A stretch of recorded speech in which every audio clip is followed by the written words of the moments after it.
Bom dia, eu quero saudar a todos e a todas com a paz do nosso Senhor e Salvador Jesus Cristo. Vamos orar para dar início à lição de número 9 da Escola Bíblica Dominical. Soberano Deus e Pai, aqui em Tua presença, queremos Te agradecer, meu Senhor, por esta oportunidade de estarmos aqui, Senhor, para ministrar esta lição. Pai, que Teu Espírito Santo venha encher os nossos corações, e daqueles que também estão no seu lar acompanhando nesse momento. Que o Espírito Santo de Deus venha transbordar em cada vida, aleluia, e venha nos conceder entendimento para compreender a boa e agradável vontade do Senhor. Fica conosco, meu Senhor, em nome de Jesus. Amém. Mais uma vez, bom dia. Me chamo Eliene e nós vamos hoje juntos estudar a lição de número 9, que tem como título Vivendo o Fervor Espiritual. Vamos fazer a leitura bíblica que se encontra em Efésios, capítulo de número 5, do versículo 15 ao 20. Que você que está na sua casa possa também pegar a sua Bíblia para que nós possamos fazer a leitura juntos. Portanto, vede prudentemente como andais, não como nécios, mas como sábios, remindo o tempo, porquanto os dias são maus. Pelo que não sejais insensatos, mas enchei-vos, mas entendei qual seja a vontade do Senhor. E não vos embriagueis com vinho em que há contenda, mas enchei-vos do Espírito, falando entre vós com salmos e hinos e cânticos espirituais, cantando, salmodiando ao Senhor no vosso coração, dando sempre graças por tudo a nosso Deus e Pai, em nome de nosso Senhor Jesus Cristo. Glória a Jesus, louvado seja Deus. Nesse trimestre, nós estamos tendo a oportunidade, de compreender melhor sobre a importância da nossa teologia pentecostal. Nós estamos mergulhando a fundo sobre o nosso viés pentecostal. E quem é que segue essa teologia pentecostal? Nós assembleanos, seguimos esse viés pentecostal. E o nosso olhar nessa aula, ele é completamente voltado para o fervor espiritual. Nós temos vários exemplos na Bíblia de homens que viveram, esse fervor espiritual a fundo. Eles tiveram grandes oportunidades de comunhão com Deus, Mas nosso desejo é que você e eu, também viva esse fervor espiritual para a glória de Deus. Vamos começar a nossa lição, pelo texto áureo que traz uma orientação para nós, Nós temos duas bases nesse texto áureo. A primeira se encontra em Efésios, capítulo de número 5 e o versículo de número 18, que diz o seguinte: E não vos embriagueis com vinho em que há contenda, mas enchei-vos do Espírito, louvado seja Deus. Então, o nosso objetivo é olhar para esse ser, ser cheio do Espírito, ao ponto, louvado seja Deus, de ser batizado e ter uma vida plena, guardada pelo Espírito Santo.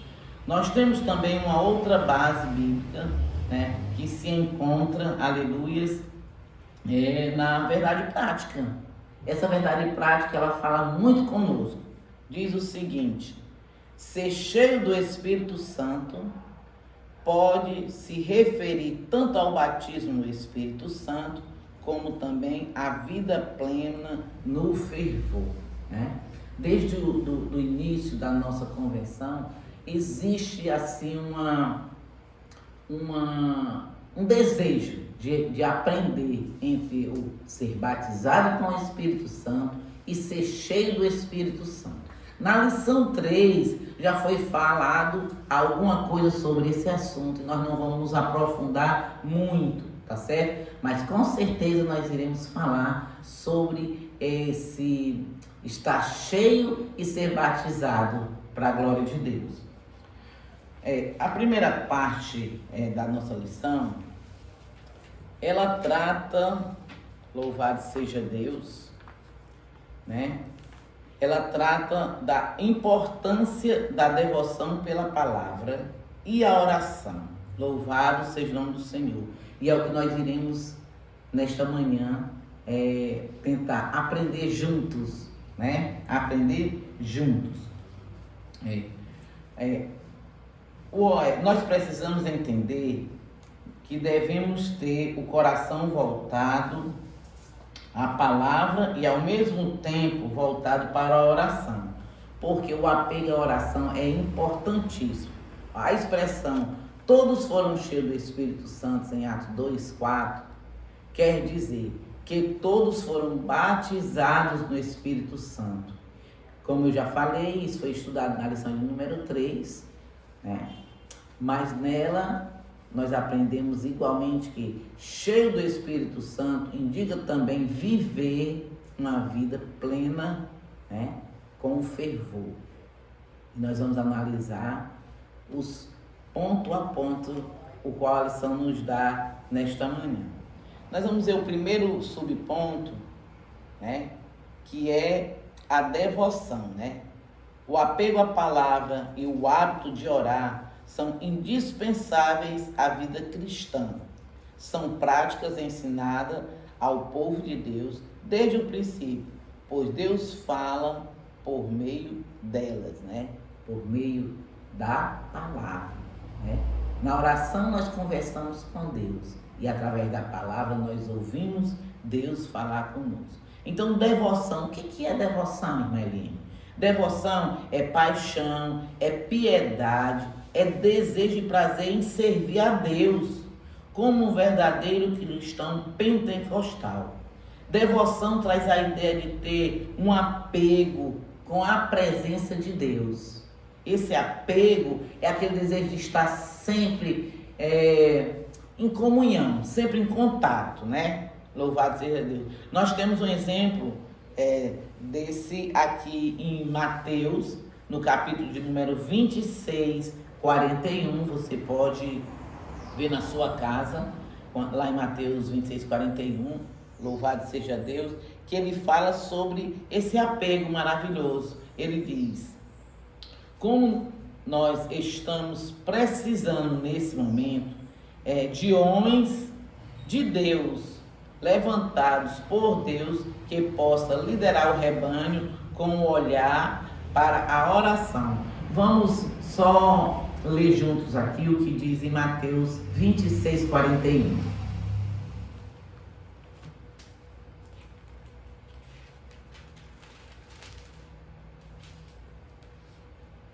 Mateus 26, 41 diz o seguinte: vigiai e orai, para que não entreis em tentação. Na verdade, o espírito está pronto, mas a carne é fraca. Então, o apego à oração nos leva, louvado seja Deus, ao desejo de estar constantemente com o Senhor, orando e vigiando. Porque se nós orarmos e não vigiarmos, com certeza nós seremos vencidos, né? Então, nós temos que orar e vigiar. O cristão pentecostal, ele tem um apego pela oração e também pela palavra de Deus. Nós vemos lá no Salmo de número 119 e o versículo de número 97, que ele é um salmo todo dedicado à palavra. Todo dedicado à palavra. Especialmente o versículo, né, de número 97, que fala que o apego à oração, à palavra e também ao jejum são importantes para o exercício espiritual na vida da igreja. Desde o princípio, tudo isso é válido e espiritualmente salutar para a vida cristã. Mas torne-se eficaz quando acompanhado de santificação e da humildade, prudência e sabedoria, como nós vemos lá em Efésios 5, versículo 15. Na prática, a nossa prudência é para que essa prática não venha a se tornar motivo de exibição. Essa prudência significa que nós devemos orar, ter esse contato com o Senhor, assim, bem aproximado, mas nós não devemos nos orgulhar por causa disso. Nós devemos ser o quê?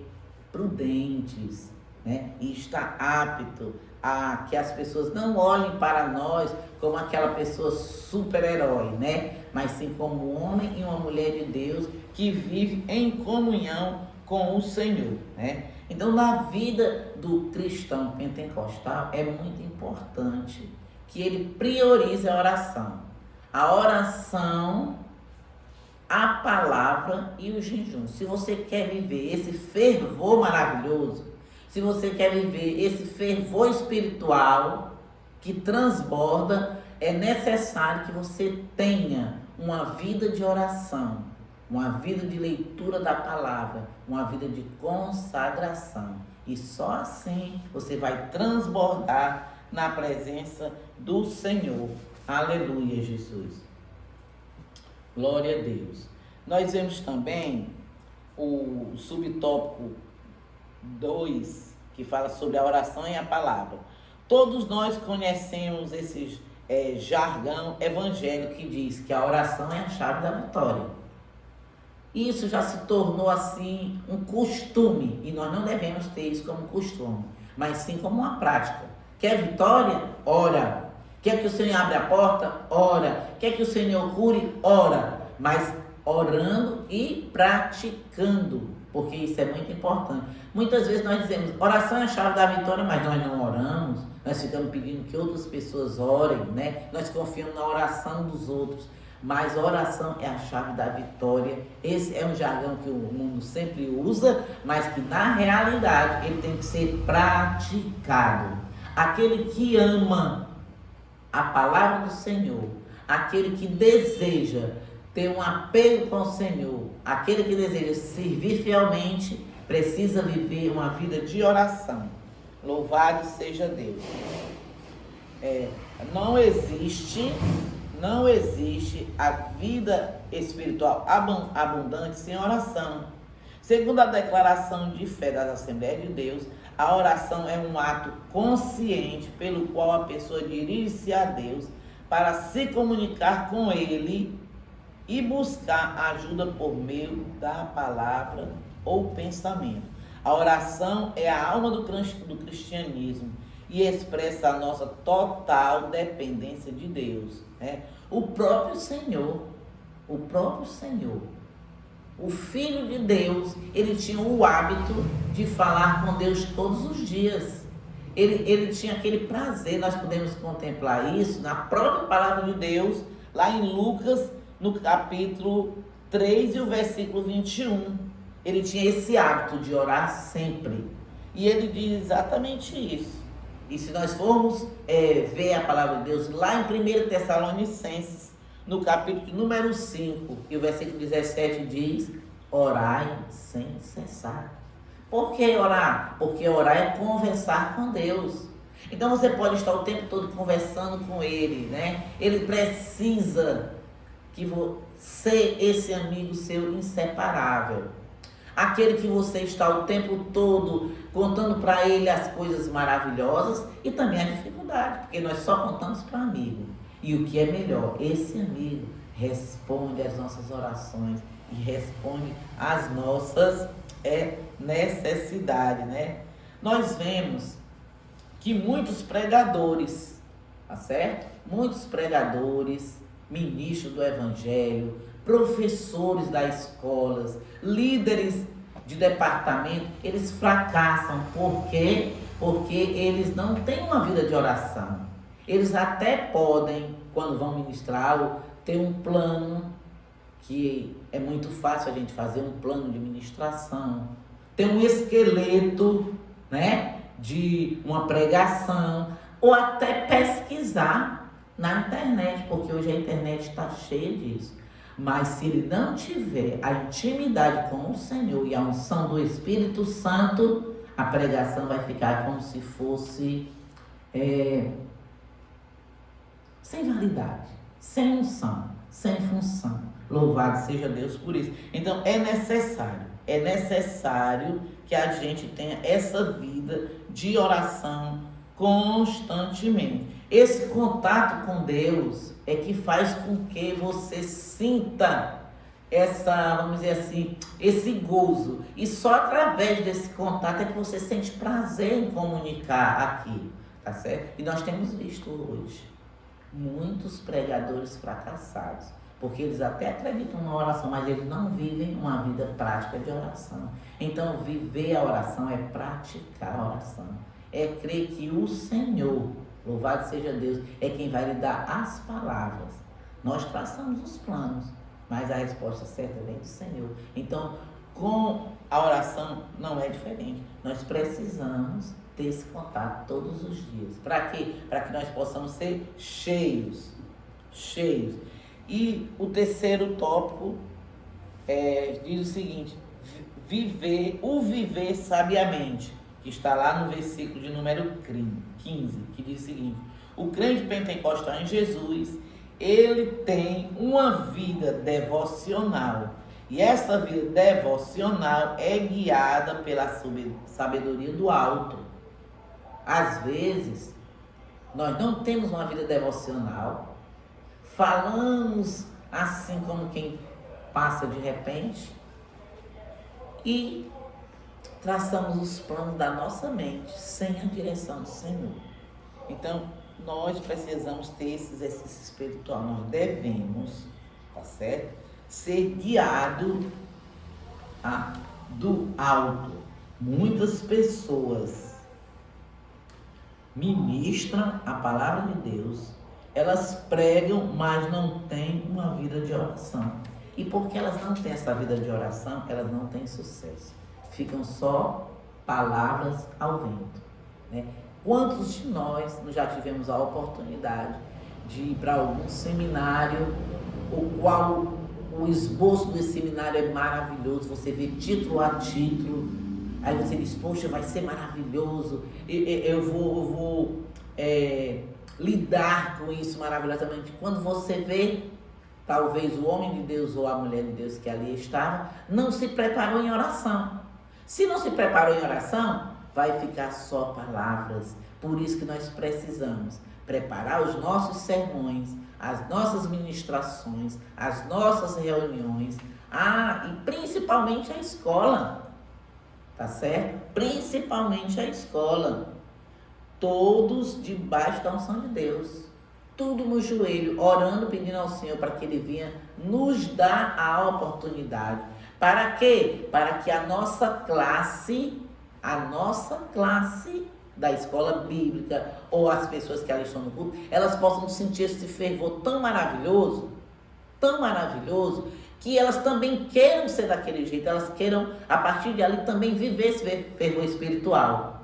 Você sabia que quando você lidera um grupo, quando você está ministrando a aula, ou quando você está pregando, aqueles que estão lhe ouvindo sabem se você tem ou não a intimidade de oração com Deus?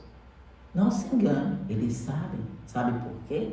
Porque nós devemos viver o que pregamos e pregarmos o que vivemos. Nós não podemos viver de contar aquilo que nós ouvimos de outras pessoas, mas viver o que pregamos e pregar o que vivemos. Então, os seus alunos da escola bíblica vão saber se você tem ou não essa intimidade com Deus, e isso é muito importante. Vamos passar, né? Nós sabemos que o nosso tempo é pouco, e o quarto ponto fala exatamente sobre isso, sobre remir o tempo. Louvado seja Deus, está aqui o quarto subtópico da lição. O quarto subtópico da lição fala sobre remir o tempo. Essa frase diz muito mais do que parece à primeira vista. O verbo remir significa comprar de novo, resgatar, aproveitar o melhor possível. A palavra tempo é bem conhecida entre nós, né? Como Kairos, né? O relógio de Deus, tempo de Deus, glória a Jesus. No sentido e na ocasião da oportunidade. Nós podemos ver isso lá em Hebreus 11 e 15. Quando ele fala isso, nós precisamos aprender a remir o tempo, saber aproveitar as oportunidades e fazer as coisas sempre no tempo de Deus. Louvado seja o nome do Senhor. Lá em Colossenses 4 e 5, nós vamos ver isso, falar de Jesus, as pessoas que ainda não conhecem o Evangelho, até mesmo em circunstâncias difíceis, você precisa saber o momento certo. Aqui em Colossenses 4, 5, ele traz uma reflexão sobre isso e diz: a gente entende que nós precisamos conhecer Jesus diariamente. E nós estamos vivendo dias maus, dias terríveis, e não podemos abrir mão da prática da oração. Então, quando nós remimos o nosso tempo e nos dedicamos a orar, tá certo? Como nós vimos aqui nessa passagem. A qualquer momento, é momento de você ganhar almas para Jesus, de você falar de Jesus para alguém. Nós estamos vivendo momentos muito difíceis, momentos maus, e agora mais ainda. Nós estamos vivendo momentos terríveis, mas está lá na palavra de Deus que nós iríamos passar por esses tempos aí difíceis e trabalhosos. Por isso nós devemos estar com um olhar para Jesus e agora mais que nunca remindo o tempo, né? O que mais o inimigo tem feito nestes dias? Qual a estratégia que o inimigo tem usado para que tire você do foco de remir o tempo, né? Ele tem feito com que você gaste tempo com outras coisas, certo? Claro que todo mundo tem os seus afazeres. É notório que todo mundo precisa trabalhar, cuidar da casa, cuidar dos filhos, do marido e outras atividades mais. Mas o inimigo ele tem usado essa estratégia, né? E é exatamente o que? Ocupar você, te distrair com as suas atividades, com tudo aquilo que você precisa resolver, tá certo? Então, a oração não pode ser colocada em último lugar.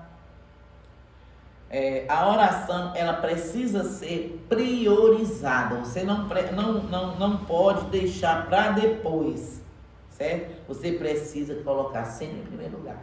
Você vai sair para resolver algo, Senhor, toma a frente. Você vai sair ou vai trabalhar, Senhor, me leve em paz. Algo muito importante, Senhor, me usa naquele lugar, quero ser instrumento teu. Então, se você está orando, se você está lendo a palavra, se você está consagrando a sua vida, você vai ser o instrumento que aquelas pessoas que irão se encontrar com você durante o dia precisam. Porque você vai estar cheio da palavra e da unção do Senhor para levar a palavra certa no tempo certo. Amém? Então, remir o tempo é isso. Louvado seja Deus. O crente sabe aproveitar as oportunidades para fazer a obra de Deus. Então, falar de Jesus às pessoas que ainda não conhecem o Evangelho é até mesmo em circunstâncias difíceis, né? Na verdade, tanto hoje como em todos os momentos, a gente tem que estar preparado. E tem algo que a gente tem visto acontecer muito nesses últimos dias, é que as pessoas dizem assim: eu queria tanto falar aquilo, mas eu não estou preparado. Ou até mesmo quando você vem para a igreja, que você tem uma oportunidade, às vezes você diz assim: eu não estava preparado não, mas esse mais é um problema. É um problema. Você tem que saber o que é que você quer. Se você tem uma vida em devoção com o Senhor, louvado seja Deus. Se você tem uma vida de oração e leitura da palavra, e se você vive um viver sabiamente, então você vai aprender a remir o tempo para estar o tempo todo tirando um momento especial para orar, tirando um momento especial para falar com Deus, estudar a palavra. E quando você tiver a oportunidade, você fazer, como diz aqui, é a tempo e a fora de tempo. Na hora que você for, vamos dizer assim, convocada, você está sempre com o seu depósito cheio para poder, aleluia, compartilhar com alguém. Louvado seja Deus, né? Então nós vemos que esse primeiro ponto que nós falamos aqui sobre a importância da devoção pela palavra e a oração é algo que nós devemos viver dia a dia, certo? É algo que tem que ser constante na nossa vida, tá? Nós devemos praticar essa constância de ter essa vida em devoção com o Senhor. Louvado e exaltado seja o nome do Senhor. Vamos passar aqui para o segundo ponto. O segundo ponto é a importância de viver cheio do Espírito Santo. A importância de viver cheio do Espírito Santo. Esse segundo ponto, ele traz um assunto maravilhoso para nós. Ele diz assim: a obra do Senhor, ou melhor, a obra do Espírito Santo na vida do crente, ela é dinâmica. Você entende o que quer dizer dinâmica? Você pode pesquisar. Você vai ver que dinâmico é algo assim bem apressado, bem extrovertido, que faz várias coisas, né? Então, a obra do Espírito Santo na vida do crente, ela é dinâmica. Ele não fica estático a partir da conversão, pois a expressão cheio do Espírito Santo significa reacender a chama do Espírito e não se deve confundir com a expressão cheio do Espírito Santo ali no dia de Pentecostes. Observe, ou lembre, né? A palavra de Deus que a gente deve trazer à memória. Lembre-se quando você aceitou a Jesus. O que foi que aconteceu na sua vida? Porque nós recebemos esse Espírito Santo maravilhoso como selo da promessa no momento que você aceita Jesus, que é diferente do que aconteceu lá em Atos capítulo 2, versículo 4, que eles foram cheios do Espírito Santo e falaram novas línguas, tá certo? Quando você recebe, no momento da sua conversão, você recebeu o selo da promessa. E a partir dali, não é só quando você fala línguas não, tá? A partir dali, o Espírito Santo já fica agindo na sua vida. E muitas vezes ele lhe dá desejo. E qual é o maior desejo que o Espírito Santo de Deus faz na nossa vida? Tá também lá em Atos 1:8. Para que nós sejamos testemunhas. Louvado e exaltado seja o nome do Senhor. Para sermos testemunhas do Senhor. Aonde você chega, quando você vê um amigo seu, você já abre aquele sorriso maravilhoso e diz: olha, eu aceitei a Jesus. E quando você diz que aceitou a Jesus, ele fica querendo o quê? Saber o que foi que mudou na sua vida. E quando você abre a sua boca, louvado seja Deus, a alegria e o gozo saem de você. Por quê? Porque agora você é uma nova criatura. Louvado seja Deus. E ser uma nova criatura é algo assim, vamos dizer assim, de uma maneira que eu gosto de falar, supimpa, tá certo? É algo que você não consegue expressar com palavras, só as atitudes. Porque a partir do momento que você recebe o Senhor como Salvador e é selado, os frutos já devem começar, aleluia, a ser produzidos na sua vida. E o maior fruto é o ganhar almas. Que coisa maravilhosa. E aí tem vários e vários frutos que o Senhor vai produzindo à medida que você vai o quê? Regando. E Mariene, regando. Como é que eu vou regar? Eu aceitei a Jesus ontem. Como é que eu vou regar? Começando pela prática da oração. Você começa a orar e você vai estar regando. Você começa a ler a palavra, você vai estar regando. Você começa a consagrar a sua vida, você vai estar regando. E logo os frutos vão estar aparecendo. Porque você vai querer jogar semente por onde você passar. E que semente é essa? A semente da palavra de Deus. Aleluias! Que todo novo convertido sente. E algo maravilhoso, se você não está mais sentindo isso, volte para o primeiro amor. Diga: Senhor, eu quero voltar ao primeiro amor. Eu quero sentir novamente todas essas coisas maravilhosas que eu sentia antes. Eu quero sentir esta alegria que nós só encontramos em Ti. Louvado seja Deus. Mas vamos passar para o primeiro tópico, primeiro subtópico do ponto 2, que é: e não vos embriagueis com vinho. Louvado seja Deus, que está ali em Efésios capítulo 5, versículo de número 18. Diz o seguinte: essa frase é como diz lá na Septuaginta que traz, né? Não olhes para o vinho. Você sabe o que está escrito lá em Provérbios, né? 23, 31.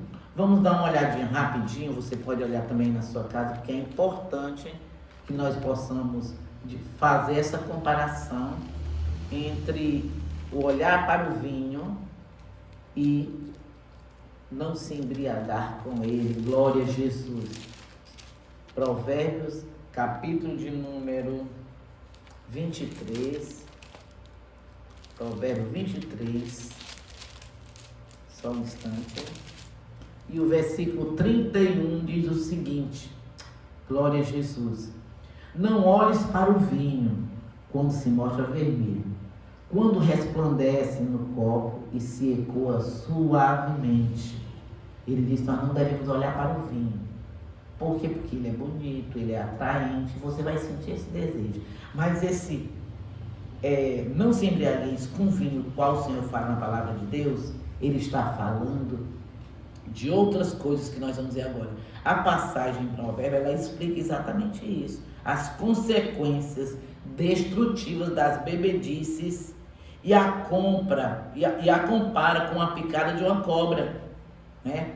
A palavra usada para contenda significa também devassidão. Você já teve a oportunidade de ver alguém embriagado? Ou talvez até já tenha tomado alguma coisa? A pessoa perde o sentido, começa a ficar uma vida sem direção, né? Uma vida assim de contenda, de dissolução, tá certo? Então é isso que acontece quando você se embriaga com um outro tipo de vinho. Então esses termos, eles são incomparáveis, né, na palavra de Deus. Não vos embriagueis com vinho em que há contenda, mas enchei-vos do Espírito Santo. Quando você se enche do Espírito Santo, o seu maior desejo é o quê? Transbordar. É ter uma vida digna. É derramar a sua vida para outras pessoas. Aqui na lição, ele diz: esses termos são incomparáveis com a ética cristã, que é da bebedice. Mas é muito comum entre os pagãos que procuram buscar felicidade nos prazeres mundanos e que resultam sempre em desgraça. Uma pessoa, quando está cheia do Espírito Santo, só tem alegria, felicidade, transbordar. Mas quando a pessoa está cheia do vinho, tem o quê? Dissolução, contenda, e sempre termina em alguma desgraça. A gente sabe disso. Principalmente quando você tem uma vida de bebedice. Mas agora que você é nova criatura, que você tem o selo maravilhoso do Espírito Santo, você agora só vai se embriagar com o Espírito Santo de Deus e vai transbordar. E o versículo 18, parte B, diz o seguinte, que é o tópico 2 do ponto 2. Ele diz assim: mas enchei-vos do Espírito Santo. Essa expressão indica renovação, novo enchimento do Espírito, certo? A ação do Espírito na vida cristã não é estática. Nele nós somos renovados no nosso dia a dia. E essa experiência acontece reiteradamente em nossos dias. E isso vem desde o Pentecoste, né? Desde o Pentecoste vem isso. Os discípulos, eles já tinham. Observe, se você for ver lá em João 20 e 22, você vai ver exatamente isso. Ó. Os discípulos já tinham o Espírito Santo de Deus, porque quando eles se converteram, eles receberam, né, esse selo maravilhoso. Mas lá no dia de Pentecostes, eles receberam uma outra porção maravilhosa. E eles foram o quê? Cheios do Espírito Santo. Falaram novas línguas. Eles já eram o quê? Salvos. E falaram novas línguas. Mas por que eles falaram nova língua? Porque era necessário. Ali é uma outra parte. Você recebe ao Senhor, Ele lhe sela com esse selo maravilhoso do Espírito Santo. Depois do Senhor lhe dá esse que nós chamamos de batismo com o Espírito Santo, que fala novas línguas. E naquela época, lá em Atos 2, era necessário, até porque lá fora, as pessoas que ouviram aqueles homens falar em outras línguas, era necessário que eles entendessem. Por isso que o Senhor, naquele momento, fez com que o Espírito Santo usasse cada um na linguagem daqueles que estavam lá fora, para que eles pudessem ouvir a mensagem da cruz, a mensagem de Jesus na sua própria língua. E isso foi maravilhoso, foi notório, louvado seja Deus por isso. Aleluia. Todos os crentes em Jesus, pentecostais e não pentecostais, batizados no Espírito Santo e não batizados no Espírito Santo, tá certo? Viram ali tudo. Nós vamos ler o que ele diz aqui em 1 Coríntios capítulo 13, 16, para que a gente possa compreender melhor, né? Aqui em 1 Coríntios ele fala que o apóstolo se refere à plenitude do Espírito Santo, em cheios do Espírito Santo, que é a característica típica dos pentecostais. Nós vemos que João, ele já tinha o Espírito Santo, mas ele foi necessário ser revestido do poder. Vamos ver aqui em 1 Coríntios, rapidinho. 1 Coríntios, capítulo de número, glória a Deus, 3:16. 1 Coríntios 3:16, vamos ler junto. Pode pegar a sua Bíblia em casa, eu espero. Pronto. 1 Coríntios, capítulo 3, versículo 16, diz o seguinte: não sabeis vós que sois o templo do Espírito Santo de Deus, e que o Espírito de Deus habita em vós? Louvado seja Deus. Não sabeis vós que sois o templo de Deus, e que o Espírito Santo habita em vós? Desde o momento que nós aceitamos a Jesus, você pode até nem falar em línguas, nem falar ainda, né? Mas saiba que você já tem o Espírito Santo em Deus. O ser cheio é um outro momento, louvado seja Deus, e com certeza o Senhor vai fazer na sua vida. O tópico 3, do ponto 2, diz o seguinte: não confundir o ser cheio do Espírito Santo com o batismo com o Espírito Santo. Glória a Deus. Eu não trouxe aqui, tendo em vista que o nosso tempo é remido, algo para me mostrar para vocês, tá? Ser cheio, vamos fazer de conta que aqui é um copo, tá certo? Aqui é um copo. Eu quero, tá? Eu recebi o batismo e fui cheio. Pronto, ele ficou aqui, na tampinha, o copo. Mas quando eu recebo esse revestimento do poder, que nós vamos fazer mais, ver mais na frente um pouquinho, ele enche que transborda, tá certo? Então nós não devemos confundir o batismo com o Espírito Santo com ser cheio do Espírito Santo, tá certo? São coisas distintas. Eu recebo o Espírito Santo no momento da minha conversão, tá certo? Recebo a evidência quando falo em línguas. Recebo o batismo, eu recebo o Espírito Santo quando eu aceito a Jesus. Tenho a evidência quando eu falo em línguas, louvado seja Deus. E eu transbordo quando eu sou cheia do Espírito Santo. Então o Senhor quer que nós, louvado seja Deus, transborde. E nós iremos falar depois sobre esse transbordar. Então não confundir com o batismo no Espírito Santo. Isso nós já estudamos, né? Como nós falamos no início, na lição de número 3, nós falamos essa passagem sobre ser cheio do Espírito Santo, que diz respeito ao batismo, como a gente vê, né? Lá em Atos dos Apóstolos, todos aqueles homens eles já tinham o Espírito Santo, mas naquele dia eles receberam o batismo, e a evidência desse batismo foi o falar em línguas. Então o batismo no Espírito Santo é uma experiência distinta da conversão, é a evidência que você tem o Espírito Santo de Deus na sua vida. Eu passei um tempo para receber essa evidência do falar em línguas, mas desde o princípio eu já sabia, e eu creio que você também sabe. Você que já aceitou a Jesus sabe que o Espírito Santo de Deus habita em você, que você é templo e morada do Espírito Santo, e que você consegue muitas vezes receber de Deus revelação, receber de Deus discernimento, tá certo? E até profecias, embora você só vai compreender isso se você verdadeiramente buscar essa intimidade maravilhosa que é através da oração, aleluia, da palavra e do jejum, que é uma consagração ao Senhor, tá certo?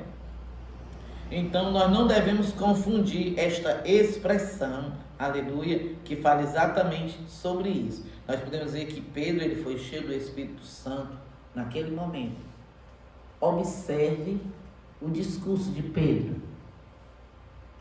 Eram homens que estavam acuados, né, ali reunidos no mesmo lugar. Por quê? Porque o mestre não estava com eles. E ali Pedro recebeu uma unção tão maravilhosa que falou em línguas, e ele, louvado seja Deus, transbordou. Nós observamos isso no discurso dele. Ele transbordou. Pedro, ele transbordou naquele momento, aleluia, trazendo, aleluia, aquela palavra maravilhosa. Louvado e exaltado seja o nome do Senhor. Da mesma forma, aconteceu com quem? Com Saulo. Saulo, que também se chamava Paulo, cheio do Espírito Santo, nós podemos ver isso lá em Atos 13:9, ele fala de alguém que já tinha o Espírito Santo. E é evidente que cheio do Espírito Santo se refere à plenitude do Espírito Santo. Você for acompanhar a história de Paulo ou de Saulo, né? No momento que ele passou pelaquela conversão e foi lá para aquela casa lá, tá certo? Receber de Deus o recado, ele ali já tinha o Espírito Santo de Deus.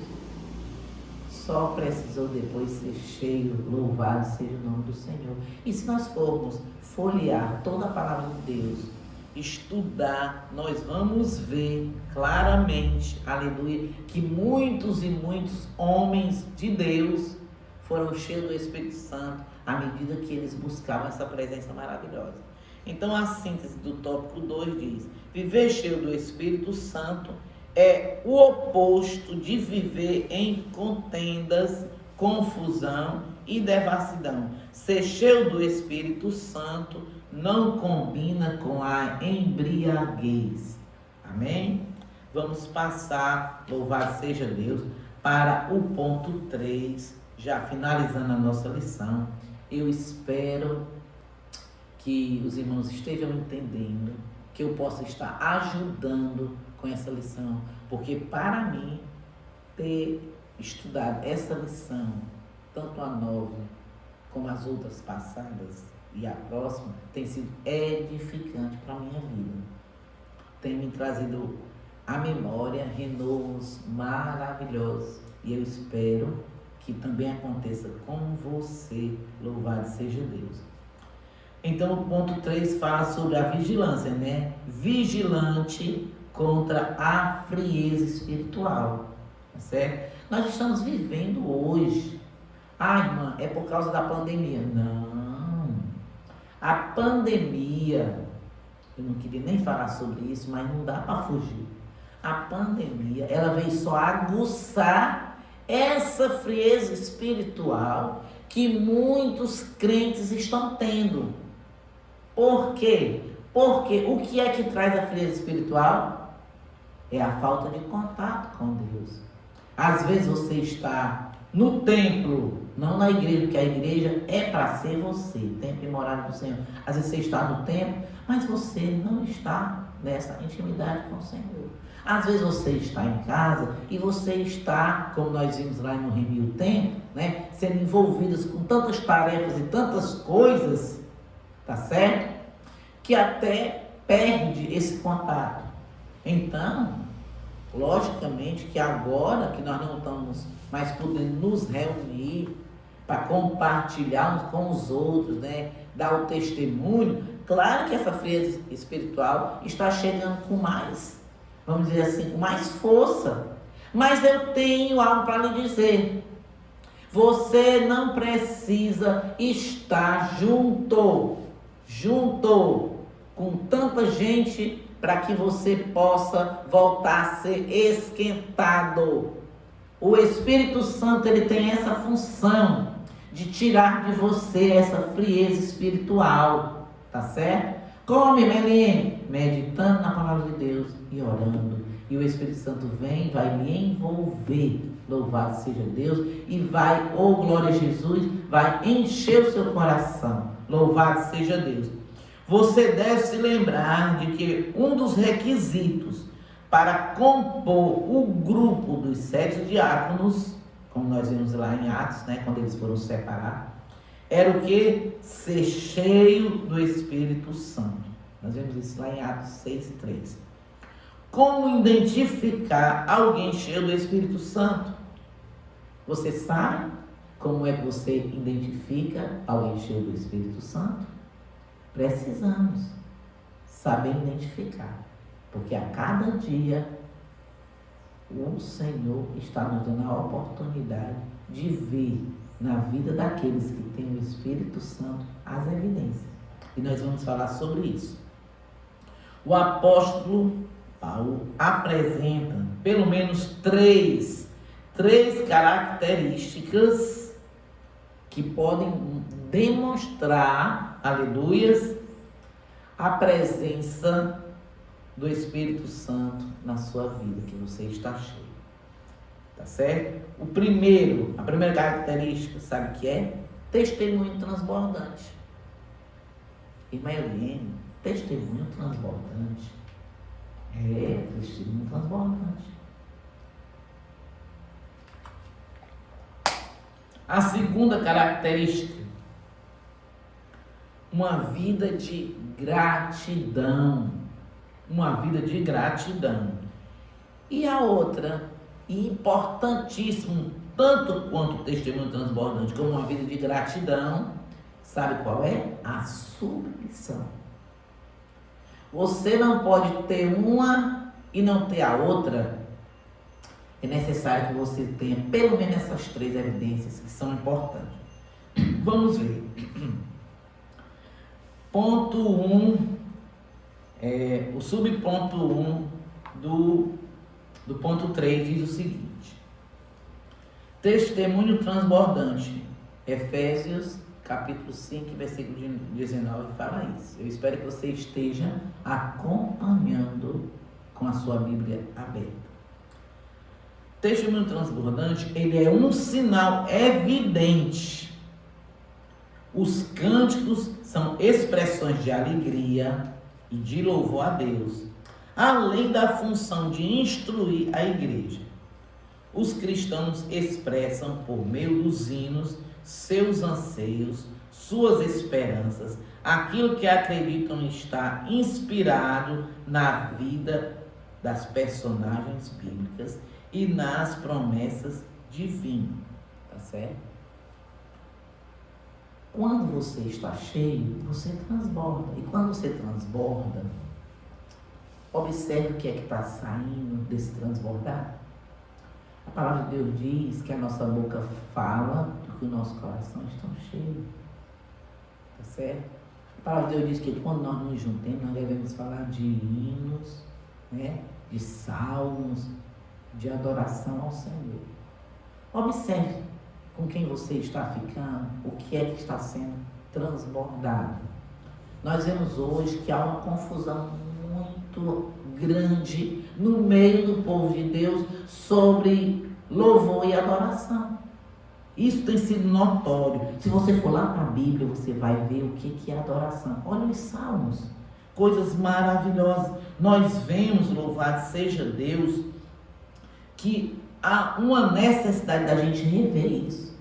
Tem pessoas que não sabem distinguir o que é um louvor, tá certo? Uma adoração de uma música. Hoje tem músicas aí que as pessoas trazem para a casa do Senhor que não fala uma vez o nome dele. Muitas vezes a gente está falando de coração para coração, mas o nosso coração tem que falar para o coração de Deus. É a Ele que nós devemos render graça, é a Ele que nós devemos render adoração. Se o teu coração está cheio de Deus, tu vai fazer o quê? Tu vai, aleluia, transbordar para Ele. Não importa o que os outros digam, não importa o que os outros vão pensar de jeito nenhum. A sua vida de oração e comunhão com Deus vai transbordar através do seu louvor, através do seu louvor, através das suas atitudes, através do seu testemunho. Vai transbordar. Louvado e exaltado seja o nome do Senhor. Bendito seja Deus. Aleluia. Os salmos são o saltério de Israel. O livro de Salmos são os quais o Espírito Santo dava uma vida nova e renovo. Nós vemos quantas vezes a gente pega ali um salmo e você olha, eles estão falando de quê? Da beneficência. Olha o Salmo 103. Ah, irmão, o Salmo 103 está escrito aí? Tá, não. Mas foi o que o Senhor trouxe agora no meu coração. Ele diz: bendize, ó minha alma, ao Senhor, e tudo que há em mim, bendiga o seu santo nome. Isso é o quê? É adorar o Senhor. Então, a Bíblia está cheia de coisas maravilhosas que nós podemos fazer. Então, o que é que você está transbordando? Pense o que é que você está transbordando. Louvado seja Deus. Os hinos são uma referência às primeiras composições cristãs e lamentamos o fato de não terem sobrevivido, mas alguns de suas estrofes estão, aleluia, no Novo Testamento. Olha, quando eu li essa passagem aqui de Filipenses, do capítulo 2, versículos 5 e 11, mostra o tamanho da inspiração de Paulo quando ele faz esse louvor ao Senhor. É um louvor tão forte, tão maravilhoso. Louvado seja Deus. Ele diz o seguinte, o versículo 5 ao 11, ele diz o seguinte: de sorte, aleluia, que haja em vós o mesmo sentimento que houve também em Cristo Jesus, que sendo em forma de Deus, não teve por usurpação ser igual a Deus, mas ele aniquilou-se a si mesmo, tomando a forma de servo, fazendo-se semelhante aos homens, e achando na forma de homem, humilhou-se a si mesmo, sendo obediente até a morte, e morte de cruz, pelo que também Deus o exaltou soberanamente, e lhe deu um nome que é sobre todo nome, para que ao nome de Jesus, aleluia, se dobre todo o joelho dos que estão nos céus e na terra e debaixo da terra, e toda língua confesse que Jesus Cristo é o Senhor, para a glória de Deus o Pai. Então, quantas vezes nós estamos assim, um coração atribulado, angustiado, aí de repente você tem a oportunidade de adorar o Senhor, e quando você abre a sua boca, aquela voz, aquele louvor vai invadir o nosso coração. Então você está, aleluia, você está deixando transbordar. Eu não estou falando de falar em línguas estranhas. Uma coisa não tem nada a ver com a outra. Não é porque você está ali falando em línguas estranhas que você está salmodiando ou você está adorando. Aí é outra história, tá certo? Você está transbordando porque aquela atitude de louvor está preenchendo os nossos corações. E isso é transbordar, e isso é testemunho, é ter uma vida com Deus. Ter vida com Deus. Aleluia, Jesus. Glória a Jesus. Glória a Jesus. Então, nós precisamos voltar. Aleluia. Voltar às primícias, certo? O ponto 2, o subponto 2 do ponto 3 diz o seguinte: dá graça em tudo. É o que diz lá o versículo de número, aleluia, 20. Ele diz: essa é a vontade de Deus e deve ser a marca de todos os cristãos, ser cheio do Espírito Santo. Aleluia. Então, a primeira evidência é o transbordar através do seu testemunho. A segunda é dar graças ao Senhor em tudo, tá certo? Dando sempre graças por tudo a nosso Deus e Pai, em nome do nosso Senhor Jesus Cristo, Efésios 5:20. O Espírito Santo nos capacita a levar uma vida de gratidão a Deus. A Deus Pai, centrado em Cristo. Há diversas passagens, tá certo? Tripartidárias no Novo Testamento. Nós podemos ver aqui várias passagens que está lá em Mateus 28:19, 1 Coríntios 12, 4 e 6, 2 Coríntios, louvado seja Deus, 13 e 13, né? 1 Pedro 1. Então, onde o Espírito Santo oferece com o Pai, aleluia, o Espírito Santo aparece com o Pai e com o Filho. E a passagem que estamos analisando é uma delas, louvado seja Deus, que é no versículo 20, em tudo dai graça. Então nós temos que ter uma vida de gratidão ao Senhor, por tudo. Às vezes nós só queremos agradecer, não é assim, irmãos? Se nós estivermos abastecidos, né? Com dinheiro no bolso, se nós estivermos com tudo bem, aí a gente quer dar graça. Agora na prova, veja lá o salmista, na prova ele também salmodiava. Veja lá o apóstolo Paulo, ele também glorificava o Senhor e dava graça. E do mesmo jeito somos nós. Então cada um de nós precisamos ser gratos, e esse é o segundo ponto. E o terceiro e último ponto, louvado seja Deus, que é o subponto que nos diz que para sermos, vamos dizer assim, para a gente espantar, né, a frieza espiritual, louvado seja Deus, e identificarmos se você é ou não cheio do Espírito Santo, é a sujeição, louvado seja Deus. Dificilmente a gente quer ser sujeito, né? O versículo 21 de Efésios, ele fala sobre essa sujeição. Aqui na revista não tem, mas eu quero dizer aqui, quando ele fala sobre essa sujeição aqui em Efésios, no capítulo de número 5 e o versículo de número 21, louvado seja Deus, ele diz, primeiro o versículo 20 que diz, dando sempre graças por tudo a nosso Deus e Pai, em nome de nosso Senhor Jesus Cristo. Aí o 21, sujeitando-vos uns aos outros no temor de Deus. Glória a Jesus. Esse sujeitar, que quer dizer submissão, esse é vamos dizer assim, é um calo na vida de muitos, de nós, serve de Deus. Eu não vou dizer que é de você, de nós, porque às vezes nós não queremos nos sujeitar. Nós não queremos nos sujeitar ao nosso pai, à nossa mãe, ao nosso patrão, às autoridades constituídas. Nós não queremos nos sujeitar. Nós não queremos ser submissos.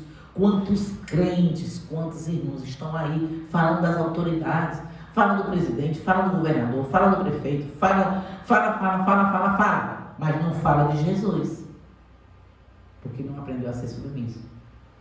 Quantos, louvado seja Deus, não são submissos à sua liderança? Aí você diz assim, não é porque adolescente é assim mesmo. Jovem assim mesmo. Senhoras, então? Não. Sujeitar. As lideranças são colocadas ali por permissão de Deus. Mas isso é um calo na vida de todo mundo. Por quê? Porque a gente sempre acha que sabe que tem razão e tem um detalhe. Não quer ser, né, obediente. E isso aí é uma da característica forte. Se você tem o Espírito Santo de Deus, você é uma pessoa submissa às autoridades constituídas. Tá certo? Porque toda autoridade é constituída por Deus, tá? Começando pela sua casa, os seus pais. Então vai pelo seu trabalho, pela sua escola, até na igreja. Se Deus não colocar, tá? Não é o homem que coloca, é Deus que coloca. Então, o quebrantamento e a humildade expressa bem a plenitude do Espírito. Olha, o quebrantamento e a humildade. As pessoas também confundem o que é humildade. Acha que humildade é a pessoa ficar ali, caladinho no seu canto, ou tá com a roupinha assim. Não, pise lá no pé para você ver. Humildade é outra coisa, é você compreender essa submissão. Quando nós compreendemos essa submissão, automaticamente nós somos humildes. Sabe por quê? Porque nós precisamos aprender a respeitar uns aos outros. Louvado seja Deus. Como diz o versículo 21, ele diz: sujeitando-vos uns aos outros no temor do Senhor, no temor de Deus. A submissão é uma consequência de uma vida na plenitude do Espírito. Pois o Espírito nos capacita a quê? A sujeição. Se você identificou na sua vida, tá certo? Que você ainda não está conseguindo, porque tem coisa que a gente peleja e não consegue. Às vezes vocês tem irmãos que chegam, irmã, pelo amor de Deus, me ajude. Eu queria tanto que Deus trabalhasse nessa área. Vou lhe dar um conselho. Para Deus trabalhar na área que você quiser, na submissão, na obediência, seja onde for, você primeiro precisa reconhecer que você precisa que Ele trabalhe nessa área.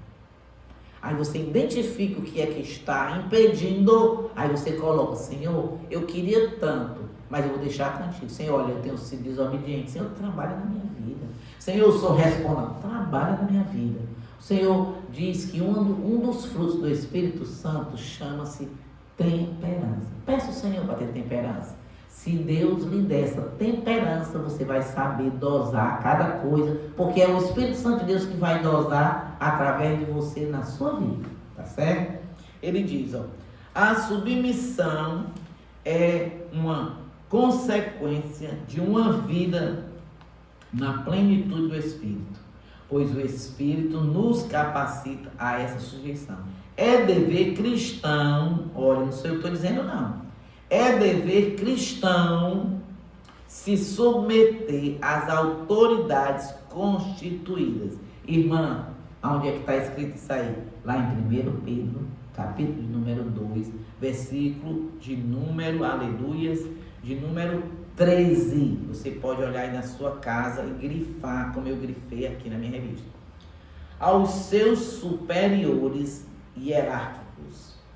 1 Pedro, capítulo 2, 18. Você pode ler lá do capítulo 2, do versículo 13 até o 18, que vai ser uma bênção. Essa sujeição deve haver entre também, olha que coisa maravilhosa, entre os irmãos na igreja. Tá certo? Onde está, irmã? Aonde está? 1 Pedro, capítulo 5, versículo 5. Às vezes, porque nós recebemos de Deus, olha, irmão, isso é sério. Às vezes, porque nós recebemos de Deus a autoridade para estar liderando alguma coisa, nós nos achamos superiores e queremos achar que podemos fazer acepção, tá certo? Uma outra coisa também que é muito comum no meio daqueles que ainda não têm o Espírito Santo transbordante, tá certo? É querer ser superior. Eu sou melhor do que o irmão. Mas não tem isso, tem aquilo. Não. A palavra de Deus diz que todos nós somos servos de Deus. E o preço pago pela minha vida e pela sua vida foi o mesmo. Não foi preço de ouro, não, nem de prata. Foi o preço, aleluia, de sangue. E sangue do Cordeiro, não se esqueça disso. Então, quando você olhar para o seu irmão, a palavra de Deus diz que nós devemos honrar o nosso irmão e fazer com que ele seja, vamos dizer assim, superior a nós. Tá certo? Nós precisamos ter essa humildade, tá? Porque o Senhor nos ensina. Então, demonstrar, não estou falando em falar línguas, mas demonstrar que você tem o Espírito Santo é você ser submisso, você honrar o seu irmão, sem fazer acepção, tá certo? E o Senhor se agrada disso. E que se até agora, esse momento, você ainda não transbordou no Espírito Santo, aleluia, a partir do momento que você começar a agir dessa maneira, a colocar a sua vida, toda ela, numa prática de oração, leitura da palavra, jejum, tá certo? Submissão, glória a Jesus, submissão, dando graça, tá bom? E testemunhando, o Senhor vai transbordar na sua vida de uma maneira tão gloriosa que todos vão querer ficar perto de você.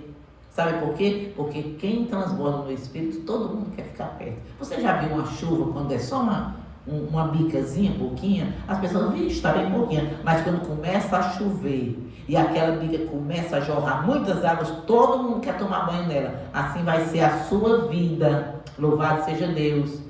Quando você começar a viver, aleluia, esse fervor espiritual, não se esqueça disso. Procure se aproximar mais do Senhor para viver esse fervor espiritual. Amém? Só a conclusão.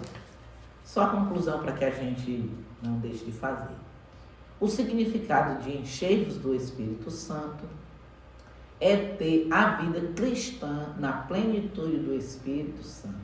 Isso envolve todos os aspectos da nossa vida, desde o culto até o lar, tá certo? Desde o lar até o trabalho e a sociedade.